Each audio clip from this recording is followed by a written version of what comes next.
Hello বন্ধুরা, চলে এসেছি আজকে নতুন আরও একটা ব্লগ ভিডিও। তো বন্ধুরা, আজকে একটা অন্যরকম একটা ভিডিও। তো কিছু আজকে মেহমানদারি আপ্যায়ন করা হবে, সেই জন্য একটা ভিডিও বানানো হয়েছে। তো চলো তোমরা দেখতে থাকো বন্ধুরা। তো কীভাবে কী করছি না করছি সেটা তোমাদের আজকে এই ভিডিওর মাধ্যমে দেখাবো। তোমরা দেখতে পাচ্ছ একটা মোরগ জহো করে নিয়েছি, ছোটো একটা মোরগ, 1 কেজি খানিক হবে হয়তো। তো তারপর আমরা মোরগটাকে ছাড়ানো কাজ শুরু করেছি। ডানাগুলো খুব শক্ত লাগছে, ডানাগুলো ছাড়িয়ে নিচ্ছি।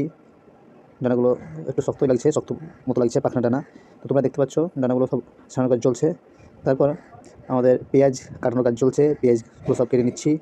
তোমরা দেখতে পাচ্ছ পেঁয়াজ, অনেক পরিমাণে পেঁয়াজ আছে। তো পেঁয়াজগুলো আমরা সব কেটে নিচ্ছি। তারপরে আমার মুরগি এখনও ছাড়া হয়নি, ছাড়াচ্ছি এখনও। তো তোমরা দেখতে থাকো, দেখো তোমরা দেখতে থাকো কীভাবে ছাড়াচ্ছি। আজ জমে যাবে, আজকে ঠান্ডা ঠান্ডা দিন আছে, আবহাওয়া ঠান্ডা আছে, সেই লাগবে। মুরগিটা আমার ছাড়ানো হয়ে গেছে, তোমরা দেখতে পাচ্ছ একদম পুরো কমপ্লিটভাবে মুরগিটা আমার ছাড়ানো হয়েছে। দেখো জাস্ট একটু একটু লেগে আছে, এগুলো ছাড়িয়ে নিয়েছি। তোমরা দেখে নাও, পুরো মুরগিটা ছাড়িয়ে নিয়েছি। মাংসটা কেটে নেওয়া হয়ে গেছে, মাংসটা কেটে নিলাম। কিছু শাক আছে, শুশনির শাক, এগুলো শুশনির শাক। তোমরা দেখতে পাচ্ছ শুশনির শাক খেলে নাকি রাতে ঘুম হয়, তো সেই জন্য শুশনির শাক। এবার তোমরা রান্না করা তোমরা দেখে নাও, মাংস রান্না করা রান্নাটা কীভাবে করছি আমরা সেটা তোমরা দেখে নাও বিস্তারিত।